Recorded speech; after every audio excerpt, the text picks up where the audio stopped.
Good evening, friends. Welcome back to the lecture series on money and banking, the third lecture. We have been on and off for a quite long time, but as they say, better late than never. If you remember, in the previous lecture or in the previous video, we had talked about financial system. Financial system comprises of financial institutions, financial markets, financial intermediaries, and financial services.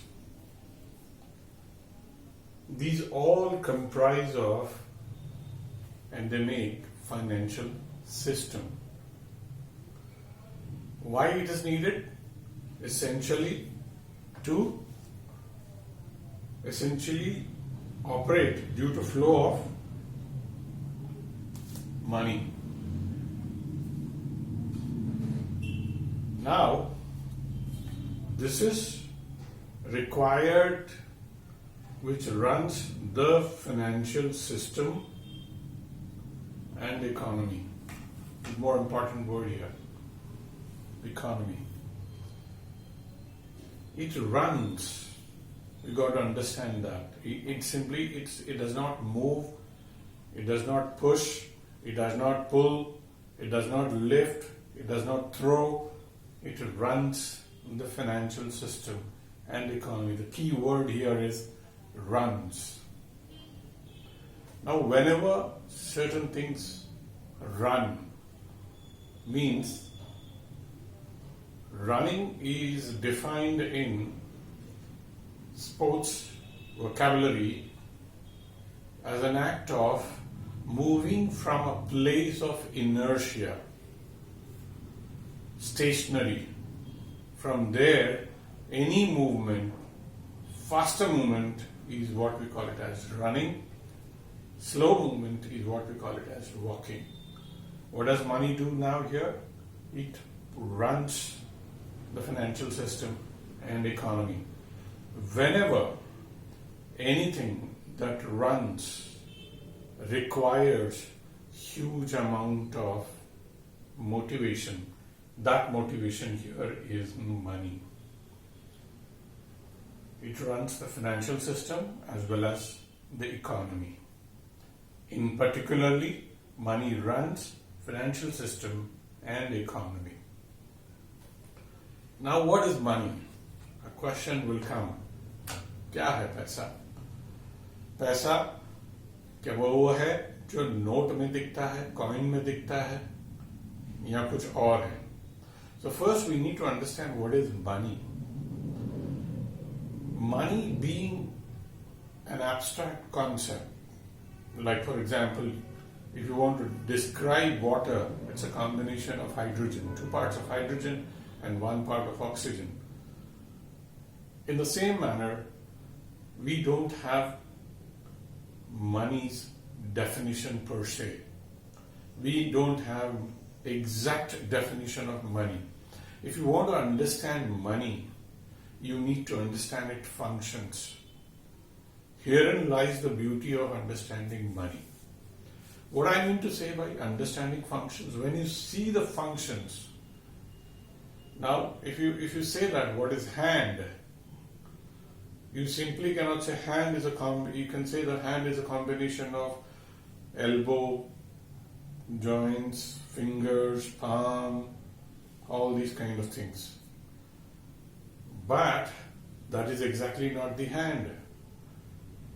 Now what do you mean by hand? Hand is an object which pushes, pulls, lifts, throws, catches, picks objects. What is that?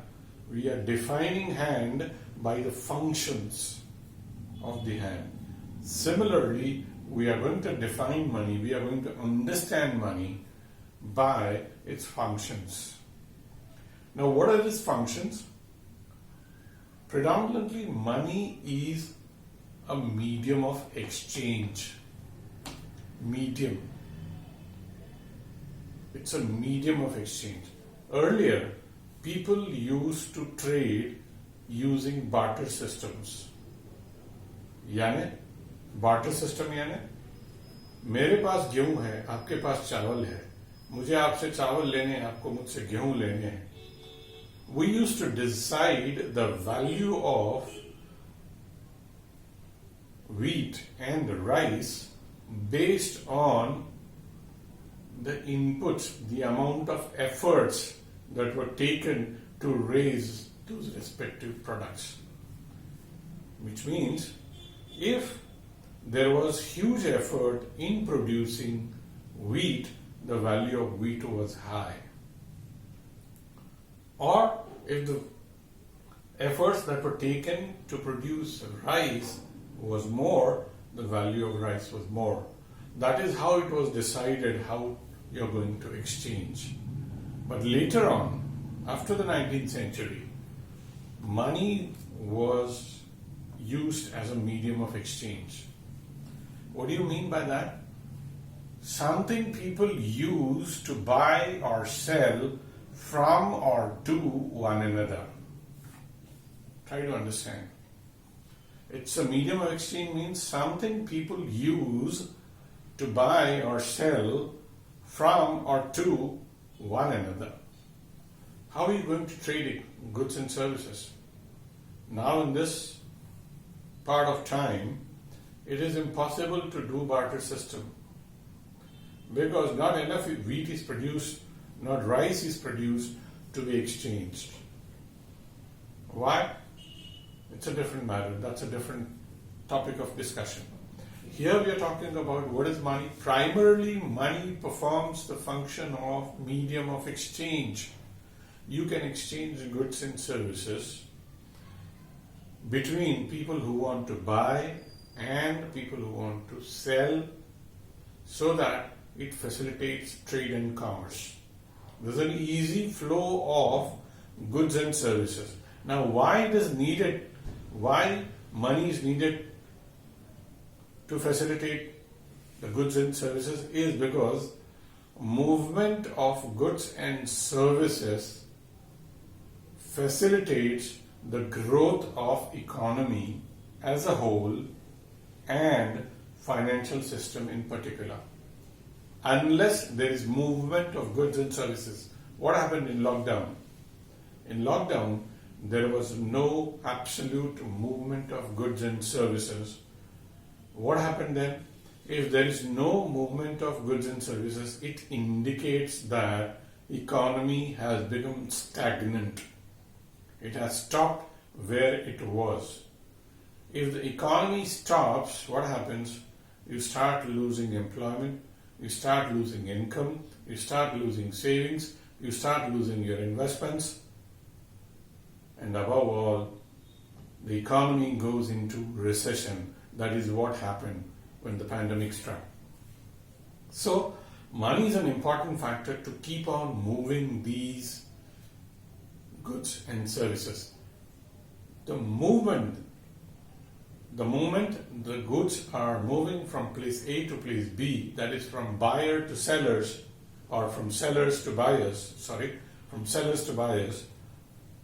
it facilitates, it improves, it pushes the economy towards growth and development. Second factor or second function of money is its store of value. Store of value. As the word itself says, store of value. Money inherently stores value. You might have seen 500 rupee note. How much is it worth? It's worth 500. Or it is worth equivalent to, say for example, a pair of sunglasses, right? So, money has intrinsic value, inherent value. Try to listen to the words that are used in finance. Money has inherent value. If you hear this word, it is used in economics. Money has intrinsic value, and the word is used in finance. So here we are talking about money as a store of value. What does it mean? Means people can save and use it later. Certain value is stored in that which can be used later to smoothen the purchases. Means I'm saving some money to be used it later. Why I'm saving it money is because money has store of value. Third is unit of account. How do you decide prices? The prices are decided on the basis of the value of money at that point of time. Right? That is how the prices are decided. Lastly, it's a standard of deferred payment. Deferred payments means payments which are to be made in the future. That is what we call it as deferred. The word of deferred in finance is postponed at a future date. That is what we call it as deferred payment, which facilitates future transactions of receipts and payments. My dear friends, this is how we are going to understand what is money is all about. We are trying to understand what is money by its functions. That's all for now. Thank you.